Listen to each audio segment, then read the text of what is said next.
Hello বন্ধুরা, তোমরা সবাই কেমন আছো? আশা করি ভালোই আছো। তো আমিও ভালো আছি। তো আজকে দেখো এই শাকটি তোমরা চিনুনি একটু কই দিন বলে আমরা কই নাইলা পাতা শাক। তো সয়ের বেশি দিয়ে রান্না করুম আর ঢেঁড়স দেখছি ঢেঁড়স দিয়ে শুটকি করুম আর ওখানে ডিম আমলেট করতেছি, ডিম আমলেট দিয়ে আলু দিয়ে রান্না করুম। তা পেঁয়াজ দিয়ে লাইলাম, পেঁয়াজটা একটু লাল হয়েছে, তারপরে দিয়া মরিচ বাটা জিরা বাটা সব রসুন বাটা আদা বাটা সব দিয়ে লাইছি। ডিম তরকারি বয়াইতেছি, একটু জল দিয়েছি যেমন মশলাটা না পুড়ে।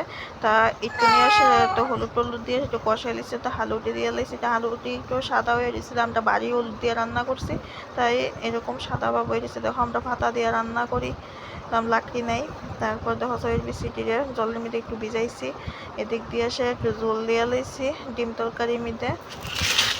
হনে ডিম দিয়ে লইতেছি, ডিম আমলেট করে সে রান্না হচ্ছে। অনেক গরম মশলা দিয়ে সেরা ডিম তরকারিটা লামাইলামু। হয়তো আমার ডিম তরকারি কমপ্লিট। কালারটা কেমন হয়েছে একটু কইও, তরকারিটা কেমন হয়েছে বন্ধুরা কইও।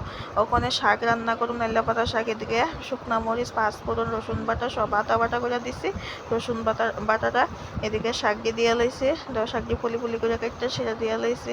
এদিকে হলুদ লবণ দিয়ে হয়তো সয়ের বিচিটি দিয়ে দিয়েছি। সয়ের বিচিটি এর আগে একটু সিদ্ধ করছি, সিদ্ধ করে ওটা দেখাইছি না, তো আমার শাক হয়ে গেছে।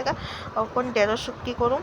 তে আমরা ত্রিপুরার সবচেয়ে থেকে প্রিয় খাবার হয়েছে শুটকি। এদিকে তোমরা কে কে শুটকি খাও একটু কই। এদিকে পেঁয়াজ এরপরে দিয়া শীতল টিতল দিয়ে আসে সব কিছু দিয়ে একটু হালকা জল দিয়ে দিছি। ওখানে রসুন দিয়ে লামাই লিছি। ভিডিওটা কেমন জানাই ওটা পাই।